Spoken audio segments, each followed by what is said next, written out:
you bought the Cowboys, what was your next biggest purchase after that? Oh, well, I think Deion Sanders. Seriously. It was so big, I gave Deion more cash than I had when I bought the Cowboys. And that was just a couple of years later. Right before I gave him that money, Deion, I went back to my hometown and I walked around my neighborhood and I saw a tree that I'd knocked the bark off of when I was 9 and 10 in the old area that we used to play on the playground. Because then $1 was everything. And I thought, I'm fixing to give him almost $13 million. Wow. And I walked back to that old house, looked at it, looked around, those old houses that I knew better than my own name. That was then. This is now. I'm going for it. I love it. So I paid him his money, and in my mind, he contributed mightily to a Super Bowl. Oh, he did. Jerry, some of the players that made the Cowboys America's team are here tonight. What do these guys mean to you? Michael, Emmett, all of them. Well, I know how much the other teammates of these that are here tonight were inspired by them. Michael never went to sleep, ever. Yet he was the hardest working guy, and when you'd have 2 practices a day, he would be out there in between them running and working. He was that inspirational. Emmett was inspirational. These guys were over and above a practice. They were living and breathing and emptying their bucket, so to speak.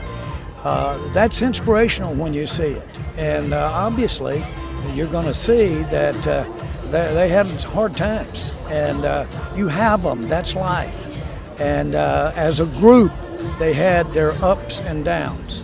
Well, we were all having our ups and downs. I was having mine. I really didn't know if I was going to be there 3, 4, and 5 years later. Financially, I didn't know what I'd lose it.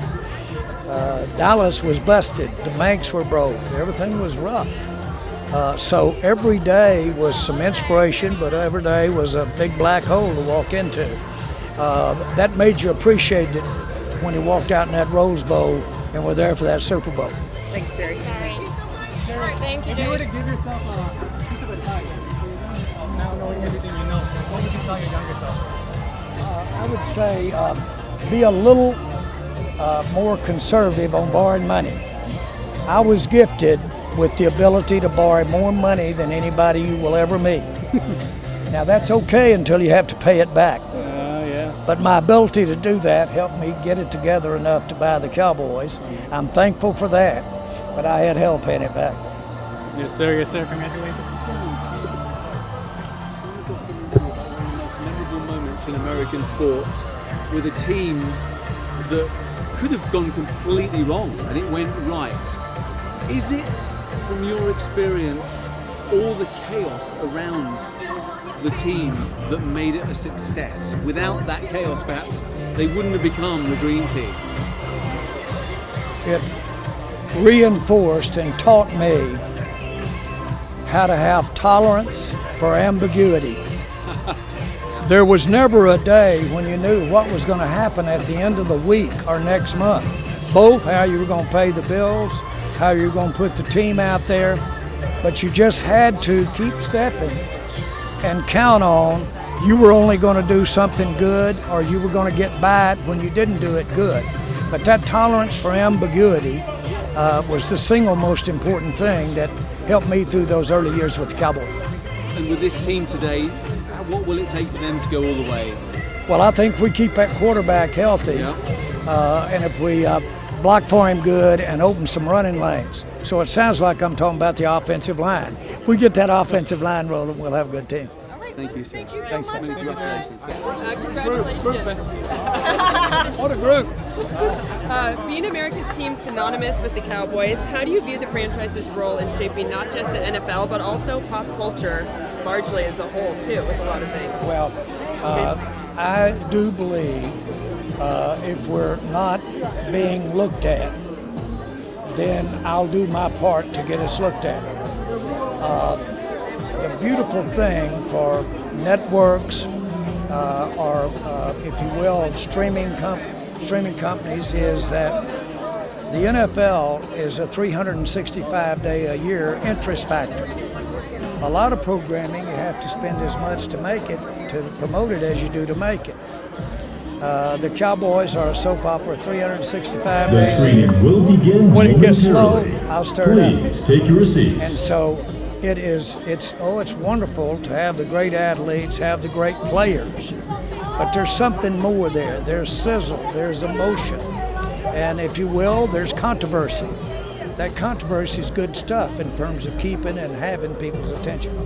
This is a pretty emotional look back at the last 30 years. You get very candid about all kinds of ups and downs that happened. What did you recognize about yourself when you reflected back on all that you've been through with Cowboys? How much I was winging it. Seriously, I had no idea.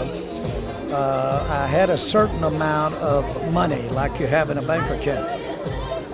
That was about 20%, 25% of what it took to buy the Cowboys. I just knew if I could get on that first step, some things would happen to give me enough to go to the second step and the other steps. So every time that you had a adverse thing happen, and we had them, we weren't popular because we let go the only coach they'd ever had. And certainly we weren't popular because we won one football game. And we also were losing cash. I was $1 million a month. And I had run out of places to go get that. And so every day it was think about what we were going to do on the field and off the field.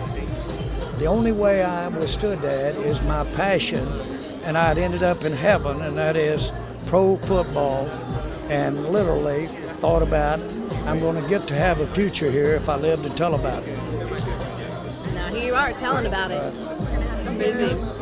Got it. Thank you Thank so y'all. much. Thank y'all. Charlotte, what is it?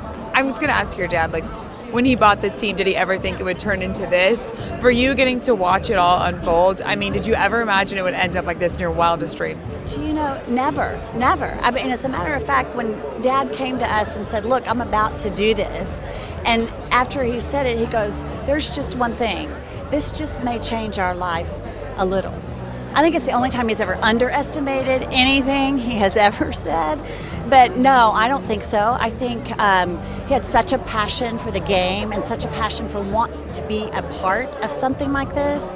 But to actually get a chance to be in it and then somehow down the road kind of figure out what's going on, have some incredible success.